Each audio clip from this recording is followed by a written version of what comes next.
Hi, and welcome to Straight Talk. I'm your host, Egypt McKee. Let me ask you a question. If you look around the world today, what do you see? It should come as no surprise to you that our culture, in and of itself, is in moral, ethical, and spiritual freefall. I mean, every time I turn on the news, there's nothing but bad news. There's nothing but violent crimes and all kinds of violations and home invasions and crazy things going on in life that just render us powerless. When I look at it, I'm not encouraged. I have no hope that comes from that stuff. But I have to ask you, where do you stand in all the chaos and all the madness? Today I want to talk to you about this thing I call takes one to know one. We always want to get others to follow along with us or be on our team, or actually we may want to be on the winning team. And whatever we perceive to be a team, we always position ourselves to come out on top, to be the winner, to be the best. So regardless of whether you're a teenager or someone in your 20s or 30s or a parent or a single parent, whatever the case may be for you today, I think you'll find today's discussion a little bit interesting. I want to talk to you straight and plainly about a few things that will help restore order in spite of all that chaos that you might be living and experiencing in your life today. Quick question for you. If you were to sit down right now and be honest on a whiteboard and write out the top 5 character traits you would like to be known as, what would they be? I mean, what would you start with? Would you say, hey, I want to be successful, or I want to be famous, or hey, what I'd like to do is be known as a person who earns a lot of money. I want to be healthy. I want to, whatever the case may be, what are the character traits you want to be known as? What would be your legacy? What would you say, this defines me? This is the kind of person I am. Let me ask you a question. Would humility be one of the top things you pointed out? You know, most people don't even think of humility as a valuable character trait. But I have to wonder, where does humility play a role in your life? What would leadership without humility look like? Well, you would have an arrogant, pompous person who always thinks they're right, who always knows best for everyone else. They rely on their skill or their experience or their ability or their looks, and they rely on that as their strength. That's pretty frightening to me. What about service? Who's the next Mother Teresa? Is it you? Is it someone you know? Do you even aspire to be the next Mother Teresa? Someone who humbles themselves to a place of service that they actually give hope and dignity to those who are either dying around them or in poverty or hurting or in need of some kind. Maybe you're that person that says, not me, forget that. I'm not interested in serving anybody except for myself. It's what I call the unholy trinity, me, myself, and I. We know that person very well because we take care of that person extremely well. You know, we have a very unnatural and unhealthy perspective and view of ourselves. We actually think we're so much better than we really are. We don't like to be told that we're wrong. We don't like to be told that we've broken the law. We don't like to be told that we have flaws or that we've messed up in certain areas. That's why we use words like we. When we do certain things, we never take or rarely take personal responsibility for our actions. That's exactly one of the things that I want to discuss with you today. So as I kind of bring you around about the globe here, I want to bring you to a place where you can settle down just a little bit. Because I want to talk to you about things like humility, being hospitable, hospitality, service. How about compassion? Probably 4 of the most important character traits that you should have, I should have. But we don't even think of them as being important on our list of top 100. This, in effect, is frightening to me. You know, many years ago, there was a movie that came out called Jerry Maguire, starring Tom Cruise and Renee Zellweger. In the movie, a sports agent had an epiphany moment. He was a man who wheeled and dealed, and he was known as the ladies' man, and he could get out there and earn a multi-million-dollar contract for his football professional clients or his baseball professional clients. And he could work with the agencies and the agents and the clubs and the other players, and it was all about relationships and putting on a smile and doing your thing and having your swag. Some of you know what I'm talking about. You feel empowered when you're at work because at work you have people working for you.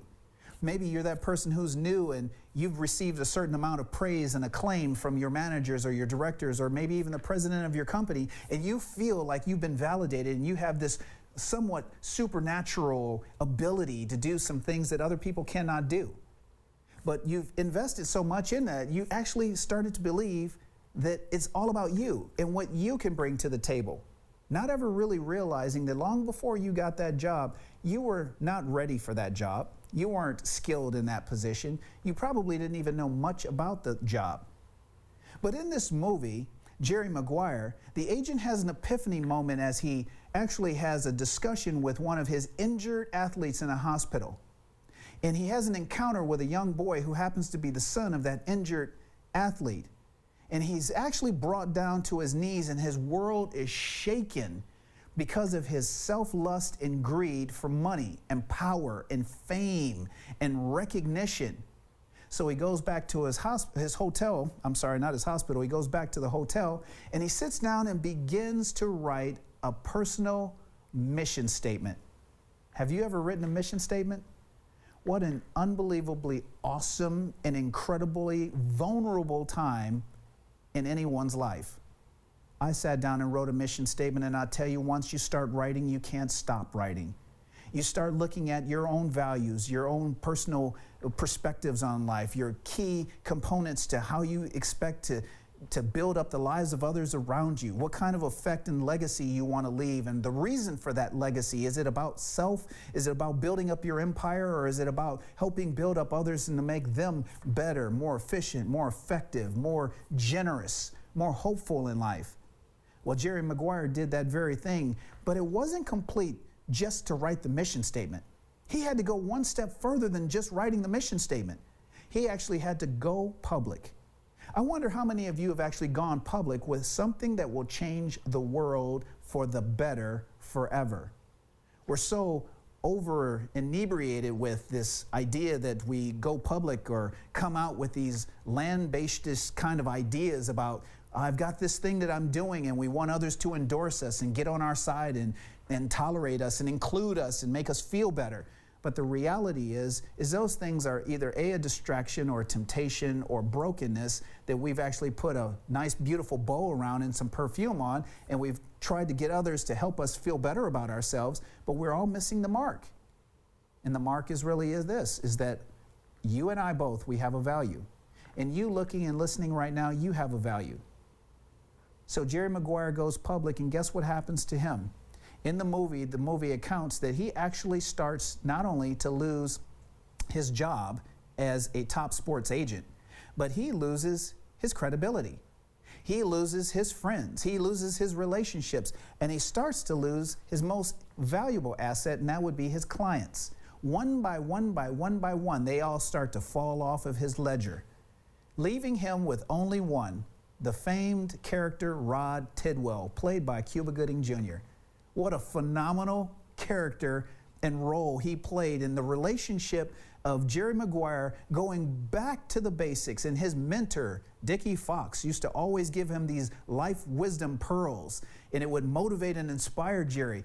But up to that point, Dickie Fox's mentoring words of wisdom and pearls of wisdom only were written little accolades. They didn't mean anything because he never practiced them. Now he was forced to practice something that he had never really practiced before, simplifying his life. And when he did, he had this unpredictable, but yet stable, but yet arrogant and somewhat cocky, one client in Rod Tidwell. What ultimately happened throughout the story was that Rod Tidwell's life was resurrected in terms of his professional football playing career, and Jerry became the revered one in the end. But the relationships that he had developed started from ground zero. They were torn down and rebuilt back up. That's where I want to begin with you. I want you to write a mission statement. For the rest of the show that I have with you, I want you to start thinking about some very important things, and I've got 7 things that I want to lay out on you that I think will change your life. Are these the only things that will change your life? No way. Let's be honest about that. I'm one man making a difference in the lives of many, where I can, when I can, as often as I can, and I will do that as long as I can. So let's begin with the first one. In your mission statement, I want you to take a piece of paper. As you place that paper down in front of you, take a line and draw it right down the middle, vertically, right down the middle. On the left-hand column, at the very top, I want you to write the header, I will, ... And then just put a box around that. Very, very simple. The next side, on the right-hand side at the very top, I want you to write right next to that as a header, very simply, I will not, ... And then draw a little box around that. And what I want you to do is I'm going to give you 7 things on the I will and I will not in terms of a responsive relationship, but I want you to think about their impact not only upon what I'm saying, but how it relates to your life. Some of you come from different walks of life that are so disjointed and dysfunctional that it's very difficult for you to actually understand functional. To come out of a dysfunctional home and to be in a functional home, to some degree, there are aspects about us that we've learned so much that we actually want to sabotage the functional and make it dysfunctional so that we feel comfortable about ourselves. Someone who is functional or sane, who comes from a healthy environment, does not spend any time in an unhealthy environment because they understand the importance of health and they will not feed on anything other than health. Health produces health. Sickness produces sickness. You understand that. I mean, I'm not speaking something that is foreign to you or something that's so complex that is difficult to grasp. Regardless of your age, whether you're a parent or you're in your 20s or 30s or you're a teenager, you get that concept. So let's begin. The first one at the very top of the list, I always say, listen, respect others. I will respect others. That's my first position. What is respect? We spend very little time understanding what respect is. Let me be very clear about something because I'm following a trend that has been taking place over the last decade, which is scary to me. Respect doesn't mean that I endorse your behavior. It doesn't mean I believe in your beliefs. It doesn't mean that I adopt your behavior or your worldview. But respect says I will lend to you a level of professionalism and protection and honor that will build you up in your character and will help me and you to develop a relationship which is valuable, which is productive. So to respect someone, we talk a lot about, well, respect is earned to some degree. But every single person has the ability to respect another until such time the level of respect has been breached in such a way that a person is unable to respect or lend honor to another person. If someone that you don't know wants to be violent or wants to be abusive to you, it's very difficult to honor them. So you remove yourself from that equation by just walking away. Why? Because you have too much respect for yourself to allow yourself to be a doormat to someone who has no respect for you. Make sense? But on the opposite side of I will respect others, what the I will not will be, I will not speak derogatively to others. Now this is tough, especially for some of you who have a real trashy mouth. You know, there was a time in my life where all I did was cuss and swear all day long. I even made up cuss words. I made up cuss words that I know don't exist, but I felt strong and empowered when I cuss because it made me seem tougher. The truth is that's a cop-out. And if you think cussing and swearing and using profane language makes you tougher or look better or look cooler, I got a little secret for you. Nobody on this planet respects anyone who uses profane language. How do you honor that? You can't honor it. It is dishonor. There's nothing in that. Now, I'm telling you something you can do. You know why? Because I did it. I made a choice. I'm not going to swear again. Have I slipped up over the years? You better believe I have. But I don't practice it. You know why? Because practice has one purpose, and it's not to get good at something. You know, it wasn't many years ago that NBA future Hall of Famer Allen Iverson was noted as saying in a press conference, practice? We talking about practice? Practice? We talking about practice? Yeah, practice. You know why? Because we practice not to get better, not to get good, not to win, rather to master. That is the only point of practice. To be the master, to be the expert. to be the ultimate. That is the point of practice. So if you continue to practice profane language, guess what? You will master it. And once you master it, it becomes a part of your DNA and your character. And you can only think in the confines of what profane language can bring to you. The second point is this. I will look someone in the eyes when they're speaking to me, just like now.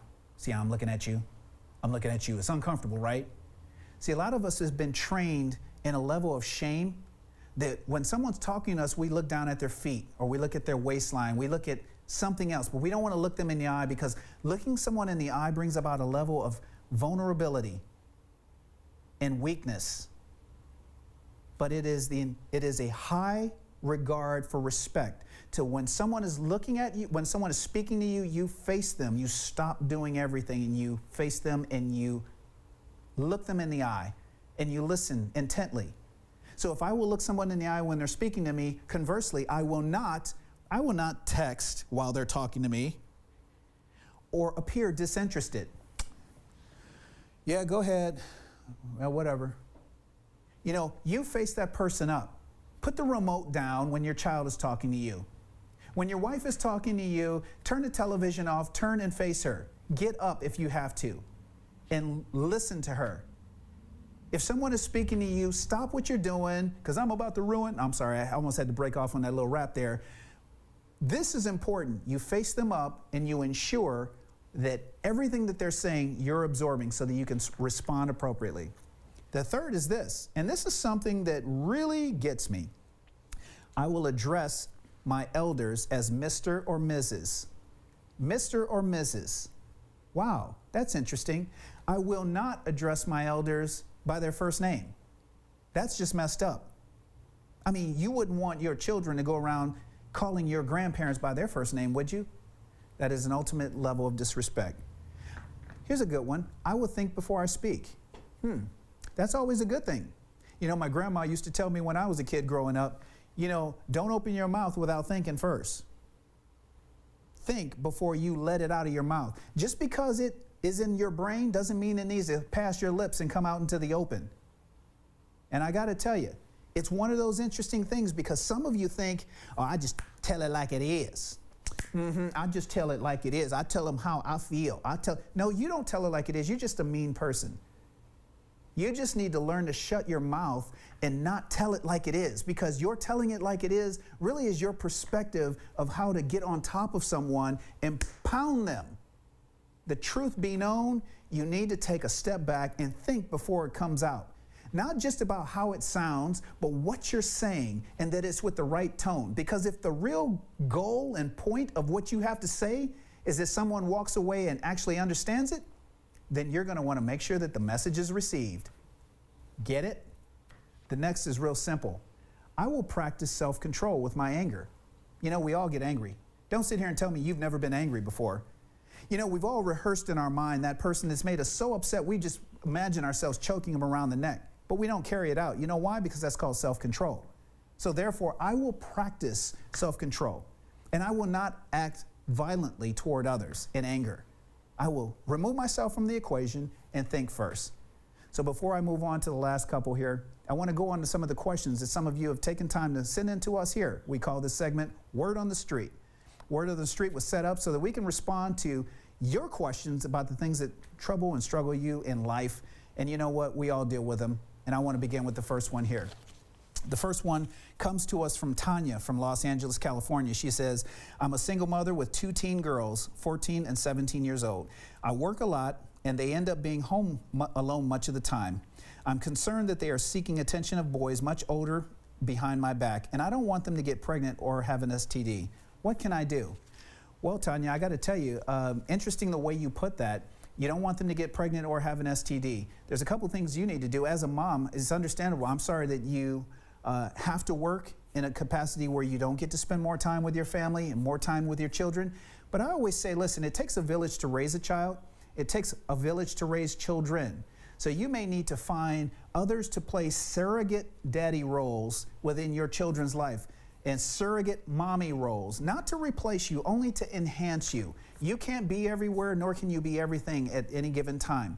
But you, if you would invite trusted participants into your village to stand with you and to help raise your children and to help give them an outlet and an escape, for lack of a better expression, so that they do stay out of trouble. Getting pregnant and STD is the least of your concerns. Teaching them the right perspective on sex and value and self-respect is what you're going to need to instill and put in place long before you worry about them getting pregnant or getting an STD. Because quite frankly, getting pregnant is the result of a worldview. So you've got to ensure that their worldview and that their character and that their choices are on par long before you worry about what's going on in and out of your home. Next question comes to us from Yvette. Yvette is from Riverside, California. She says, I'm a 30-year-old wife and mom. My 12-year-old son is very disrespectful to me. Yet my husband is either working or covers for him every time we discuss his behavior. How do I deal with his foul mouth? Well, I got to tell you, Yvette, this is one of those situations where when I was young, I hate to take you there, we walked uphill, in both directions to school in the snow and all that stuff. No. But when I was young, there was such a thing as actually washing the kid's mouth out with soap. I got to tell you, that only happened to me once in life. It was the nastiest, most disgusting thing I had ever have happen to me. My grandma washed my mouth out with a bar of soap. And soap tastes nasty. And what it taught me was a couple of different things. Number one, I'm not going through this again. Okay, so I learned very quickly, this is not going to be something that I'm going to practice and get real good at. Number two, you need to spend time with both your husband and your son and devise some sort of a plan that your son understands that you're not his friend. You're his mama. You're his parent. Now be a parent. There are far too many of you parents, and I want to encourage you because you're running around, you're in fear of your children, you're in fear of what they could do, might do, should do, want to do, and all of these elements are floating around in your mind, and you disengage from parenting. The time that you have them up until the time that they are actually 18 years is critical. A great proverb, which I know of, says, train up a child in the way that he should go, and when he is old, he will not depart from it. Doesn't mean that your child will not make mistakes. It just means that you need to train up a child in the way that they should go, meaning you should build in them the right encouragement, the right kind of character, the right kind of choices, the right kind of perspective and worldview, and allow them to be successful so that when they leave and they become an adult and they start testing those kinds of situations in life that will cause them distractions or temptations or, Lord forbid, addictions, they will be in a position where they will make the right choices. Even when they make mistakes, they will never depart from the core teachings that you have instilled into their hearts. So that's my word to you. Stay encouraged, Yvette. You're not alone. There are many, many, many adults and parents who struggle with that same thing. Last question here is from Denise from Newport Beach, California. She says, my 23-year-old son doesn't attend college, nor does he have a job, and rarely gets off the couch. He literally plays video games for hours on end. If it weren't for me, he'd starve to death in a home with plenty of food. How do I get him to man up and take responsibility in his life? Wow. Sadly, I got to tell you, Denise, this is probably more common than not. We have far too many young men who are spending hours upon hours on end, days and weeks on end, buried in front of a television screen, playing video games, just literally in a drunken state. But they're experts at, all of these games of simulated war and blood and massacre and entertainment, and spending so much time on social media and their smartphones that they have no interconnected interpersonal skill sets whatsoever. They have no ability to take ownership for their choices or no ability whatsoever to be able to function within life because we have ultimately failed them in allowing them to stay in this condition. So here's where I'd begin. I'd take that game box, I would box it up, and I would get rid of it. If you don't get rid of it, you send it to a friend's house and sit it in a place where it's not going to be accessed in your home. You unplug the television, you establish a new set of rules which are fair, which allow your son either a minimal amount of time on the game system, but he must get a job. He must contribute, must be a part of the family dynamic and the family unit. So listen, there's nothing more important than having a family that functions. I don't think there's a single person on this planet that would say, hey, you know what I would really like? I'd like the most dysfunctional family I could be a part of. No one wants to be in a dysfunctional family. No one wants to be dysfunctional. Everyone wants peace and order in their lives. Everyone wants it because everyone needs it. This is not something that is on a wish list. This is a requirement. This brings about a holistic peace and joy in life that only produces holistic peace and joy, not only in our lives, but in the lives of others. There is hope for you if you'll stick to your guns. You and your family come together and communicate. We do far less communication. You can spend time at the dinner table, and maybe that's one thing that you just don't get to do very much of, but start listening instead of dictating. Start sharing and instead of giving orders. I think you'll find your results to be so much different. Well, hey, this is that time of the show that as we start wrapping up, I want you to know that I want to hear from you. It's very simple. You can go out there on our social media networks. We're out everywhere. Start with Facebook. Look at facebook.com/Egypt Speaks. Send us your questions. I'd love to hear from you. I'd like to know what's on your mind. Share with us what's going on in your life with the hashtag Egypt Speaks. We're also out there on YouTube, Twitter, and Instagram under the same or identical handle. And if you'll just stay connected with us, I think you'll be able to enhance the show and help us help you. Because at the end of the day, I am one man trying to make the difference in the lives of as many people as I possibly can. I always say, listen, I don't build buildings, but I do build up people. I build up people. That is all that matters to me, is to leave a legacy and a deposit in your heart that will produce something of value. Not just so you can feel like, hey, I heard something that was encouraging today, but that you can walk away and know that you do have value and that you are not alone. Because at the end of the day, we're all asking that same question. Am I going to be okay? Yes, you're going to be okay. So let's stay connected. I want you to know the last thing that I wanted to say is, listen, I want to surround myself with people who matter, people who build me up in value and in character, who encourage me. Because if they build me up, then they won't tear me down, and I won't tear down others. I'm Egypt McKee. This is Straight Talk. Come back and we'll see you next time.